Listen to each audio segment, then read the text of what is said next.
Okay, so let's go. This is a textbook that you guys don't have, unfortunately, but let's look in the textbook and talk about, or in a textbook, and look at what the textbook has to say about fragments. Okay, so you remember that you can use the I know that test to determine if you have a fragment or not. So one thing you have is these dependent clause fragments. They're also known as subordinate clause fragments, which we talked about before. So here you have a complete sentence. Who did something? Kirk. And what did he do? Decided. We know that this is not a verb because it's got the word to in front of it, so that's gone. And this is a prepositional phrase, so we can just ignore it as well. So we have the core of our sentence right here. Kirk decided. Now, we don't have any complicating words like this, causing this to be a fragment. Now, let's look at the next piece. We have one of those words right here, right? It's a special type of word.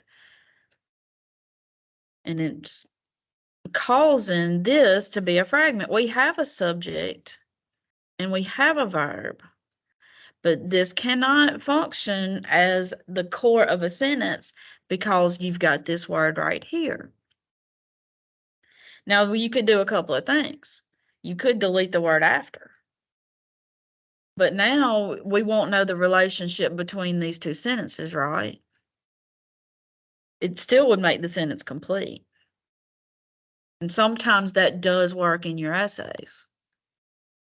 So we say, I know that after his parents opened a restaurant, that's not going to work. Not all by itself. So a lot of times you can connect your fragment to your complete sentence and be perfectly fine. Kirk decided to major in business after his parents opened a restaurant. This is the most frequent fragment I see, is you just needed to connect it to the complete sentence. You could also say, after his parents opened a restaurant, comma, Kirk decided to major in business, period. Or you could do two complete sentences. But once again, without this after, we really don't know for sure what the exact relationship is between these two thoughts. Okay, so that's subordinate clause fragments.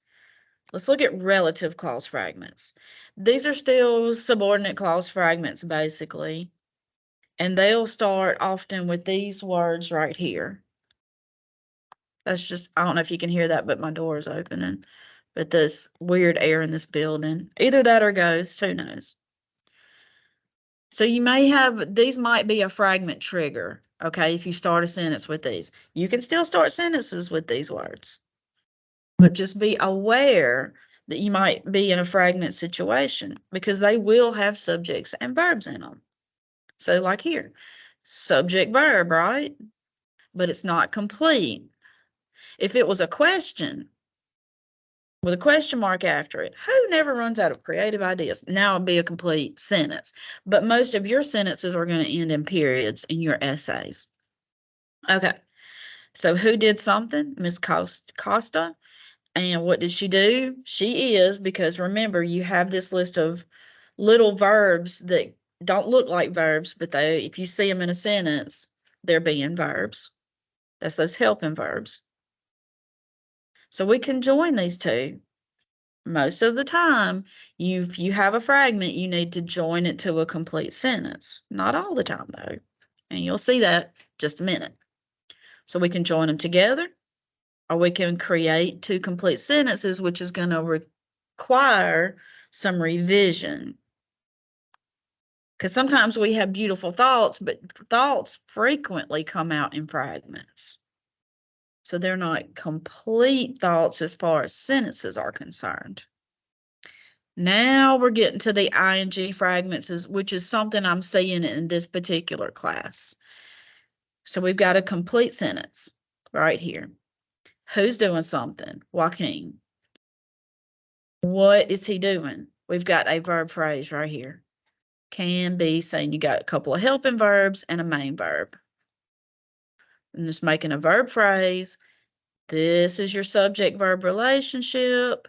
This is the core of your sentence.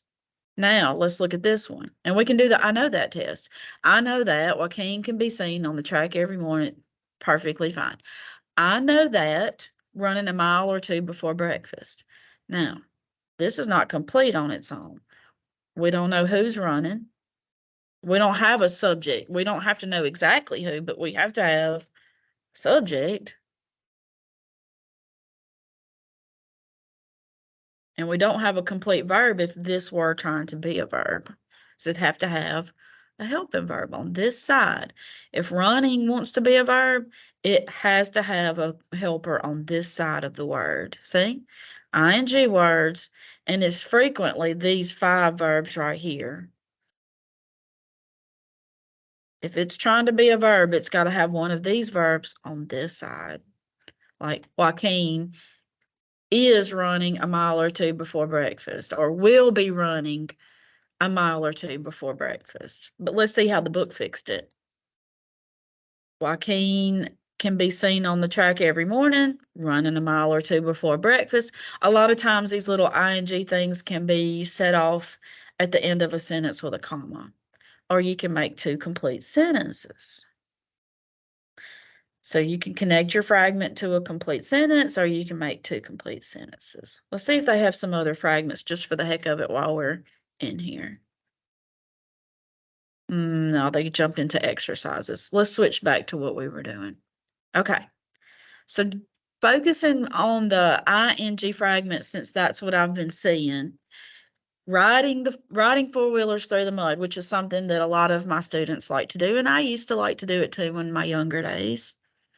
We can fix this fragment on this side or on this side. And there's actually other ways to fix it, but one thing we're going to do is do our I know that test. I know that riding 4-wheelers through the mud, what? We don't know. So we can say riding 4-wheelers through the mud is fun, right? Who knew that such a tiny little bit of words would make this a complete thought? But none of this is making your sentence complete. It's all beautiful information. What is the actual core of the sentence? Writing is. It is fun because remember, if I can replace a word with a pronoun, then this word is a noun. So I can go, it is fun. Writing is fun. And this part of the sentence just answers the question, writing what? 4-wheelers through the mud, and then where? Anyway, I'm getting way too deep. Told y'all I love this stuff. Okay. Now let's look at some sample sentences here. Now these are complicated. I'm going to bump this down. One thing you can do to help yourself fix sentences that you may have issues with is set them up like this in your essay. Either fix them, revise them completely, or get rid of them. Sometimes if you have the word count and you just cannot fix that sentence, just get rid of it. So let's do the I know that test. I know that making sure he or she does their part when away from each other is what? Who? So we've got a he or she right here, and we've got a verb. But remember, fragments can have subjects and verbs in them. And let me show you another trick and another complication. The word that, remember, it's one of those subordinators. I don't think they gave us a list here. Anyway, sorry. The word that can be a subordinator. It can also be invisible. So when you have the word that, and you don't have to write it, but if you can put it in the sentence, then it's there whether you put it there or not. Okay? Let me show you something.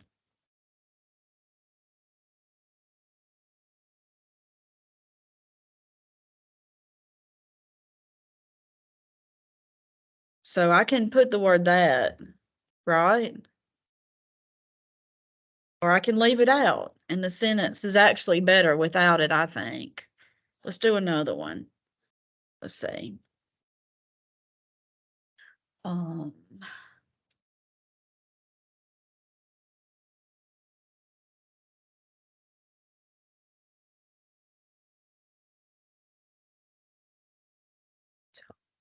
Sometimes it takes me a minute to write a sentence. Okay, how about this? This one is better. Maybe it's an oak tree, right? There we go. The tree I climbed is losing its leaves. Fine. If I can put the word that in this sentence, it's there whether I write it or not. See, it's there. And it's being a subordinator.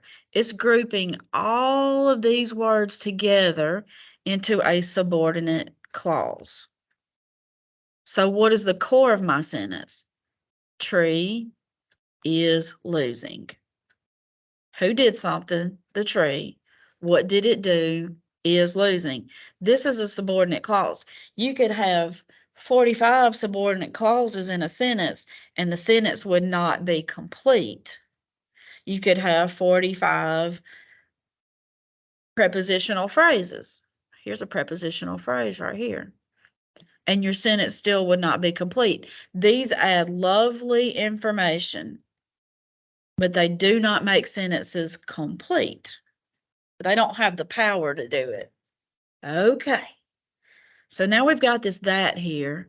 So we can identify this as a subordinate clause.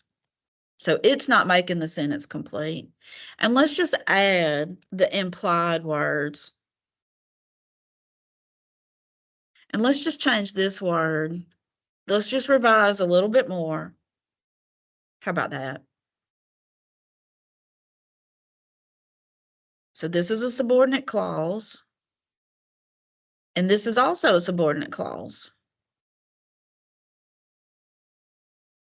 I'll make it a different color. How about that? How about purple? So all we have left is this, and it's doesn't have the verb or anything to go with it. So we can fix our sentence on this side, or we can fix it on this side.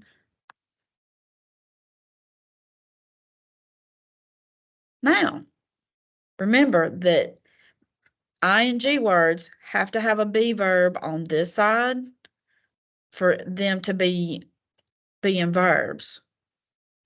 So I can fix it this way.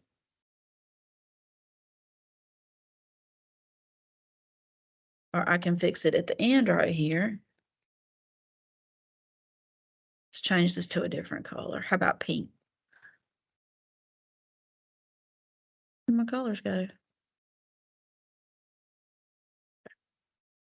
Threw me for a minute. So what is the core of my sentence? Making or making sure, whatever, is important. This is just beautiful extra information. So let's get rid of these two sentences. Now we can do several things with this. It's another ing fragment. We could add it to this part, also making sure they do their part when they are away from each other. Control X, Control V, and not being sneaky is important. So now what you've got here is a complete sentence. This is still the core of our sentence.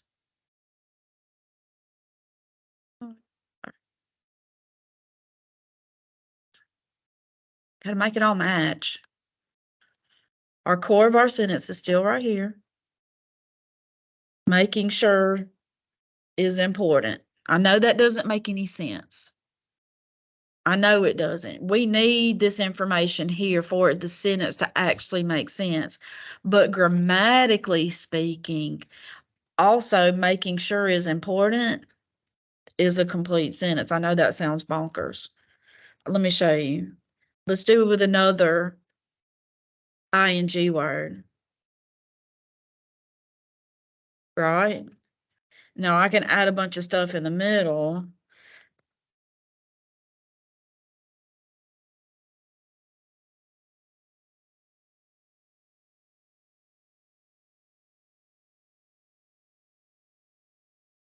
Right? I can just keep adding and adding and adding words to it.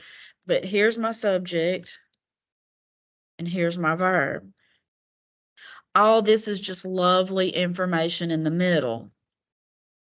All right, so let's go down to the next sentence.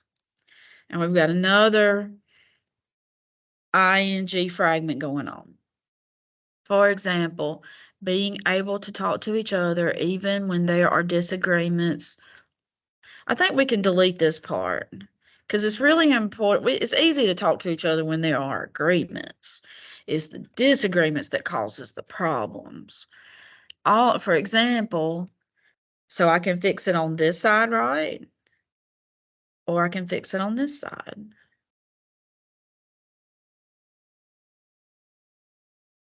Now I'm going to get rid of the ing. So sometimes it's a matter of revising out the ing word.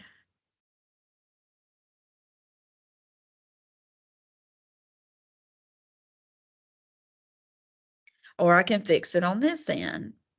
Let's see. And we don't want to just keep adding is important every time.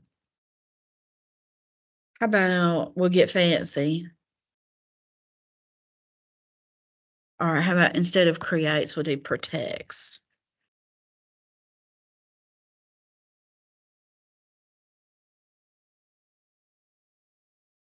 Oop, oop. Okay, now,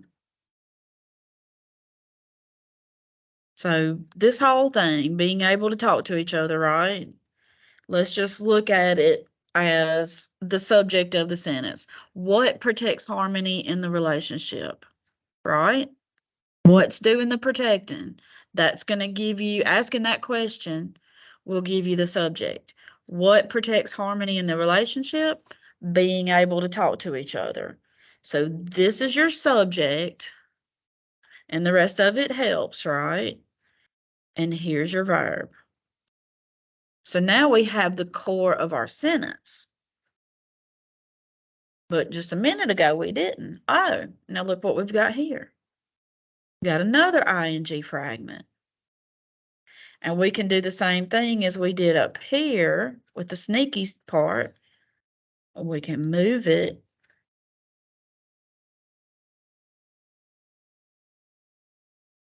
See if it goes well here. Oop.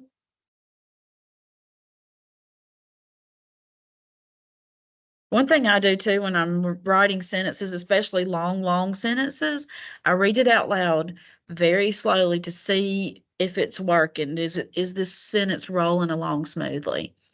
For example, being able to talk to each other without making it into an argument,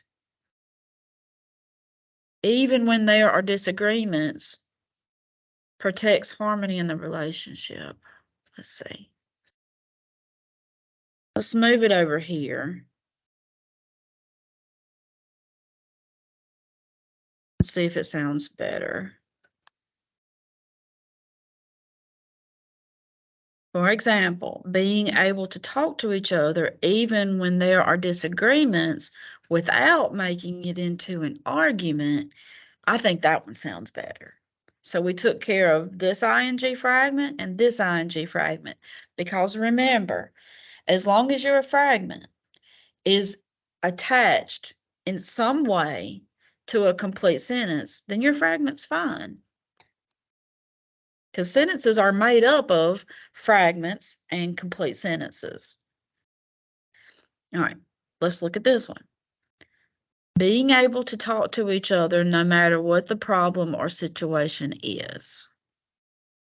And let me tell you why this is not a complete sentence. All right, we've got those two things, right? So that's not a verb. Okay, so that's gone. No matter what, it's going to be a subordinating conjunction. So all of this is gone. And subordinate clauses, which is what this is, will have subjects and verbs in them. So that'll make you think you have a fragment when you actually don't. So there's nothing there to be the subject and the verb right now, but we can make it into one.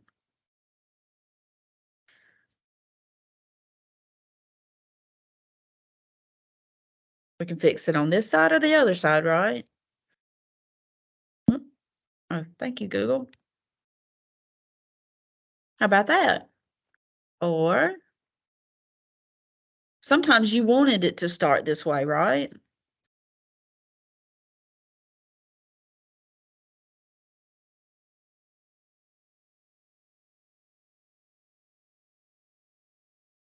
Mature.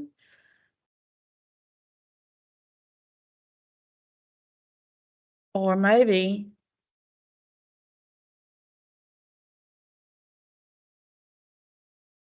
stable. See, you can play with your sentences. I know you got two little verbs jumping next to each other, but let me show you what's going on. There's that subordinate clause. Pretend like it's not there. Wait a minute, that goes with it. Okay, so that goes with that. This is really the main part of it, but let's just pretend like all this goes together, and it does.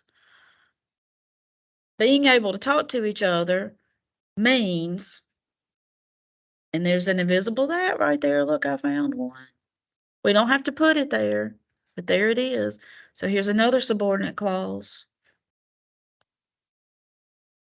So here's my subject, and there's my verb. So there's the core of my sentence. I have to be able to identify the actual subject and the actual verb, and these subjects and verbs cannot be in a subordinate clause. Okay? I'm going to show you a list of those in just a second. No, there we go. And we can just get rid of that, because we don't have to have it. Anytime you can leave the word that out of a sentence, just leave it out. Now let's look at this one. Making sure one another keeps each other happy by doing fun things together. How about this? I don't want to say happy because we already have happy there. Let's see. Maybe, whoop. How about this? Whoop. How about this? True love is. How about that? So now I've turned what you had this set up as a noun, as being the subject of the sentence. But now I've taken it and turned it into a verb by adding this helping verb right here. All right, I'm gonna go backwards. Whoop. Oh, and look, I can just do it right here. True love. Puppy love and all that, but what this particular student is talking about in her essay is true love. Okay. Now let's see what's going on. What you have here, you got some combination of a to fragment and an ing fragment, I think. Some things to do like playing board games, cooking together, and enjoying each other's company. Now we can fix this a number of ways. I can take this preposition. Is it this preposition? Some things to do. Or, and I can turn it into a verb. Now I have a complete sentence. So I was able to exchange a preposition for an actual verb. Now the word like, it can be a verb. It just wasn't being a verb in that sentence. I like,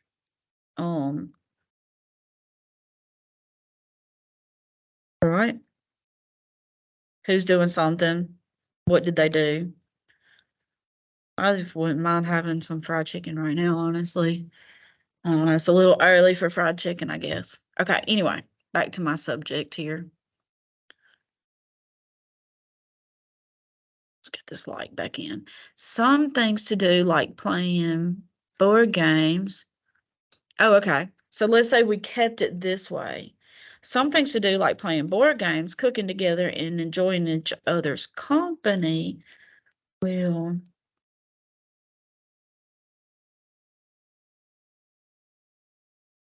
Now remember, I said that this was a preposition, right? Now prepositions create prepositional phrases. You know prepositional phrases. I know you do. From high school, elementary school, or in the house, over the rainbow, under the bed, right? They're usually phrases like this, but prepositional phrases can be way more complicated. And what we've got here is a very complicated prepositional phrase. But I told you, my students write complicated sentences. This whole thing is a prepositional phrase. A prepositional phrase is going to begin with a preposition and end with a noun. And this is definitely where that prepositional phrase ends. So that's a prepositional phrase. You could have 50 of these, right? And then your sentence would not be complete, but it does add interesting information. And remember, this isn't doing nothing. I'm sorry. This isn't doing anything because it's got the word to in front of it. So we can ignore it altogether. So what have we got? Where is the core of my sentence? My subject-verb relationship. So here's things. Who's doing something?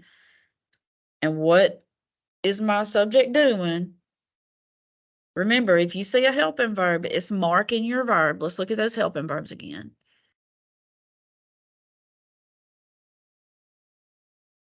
Here's the helping verbs list, and there's the word will. It's marking a verb. Will make. Things will make the relationship stronger. So you can see without all this pretty information, we don't know what the things are. But remember, a sentence does not have to give you information. It just has to be grammatically complete. And grammatically complete is different from being nicely complete. So we like this sentence because it's complete. It gives us lots of information. We can make pictures. I can see, it gives us vivid images. That's what I'm trying to get to. I can see people playing board games and cooking together and just laughing and enjoying each other's company, right? I can see that's imagery that we want.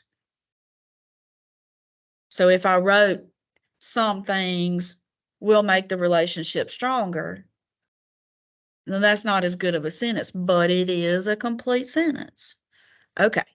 So that's all I have to say right now about fragments. If you have any other questions, by all means, let me know and I will try again.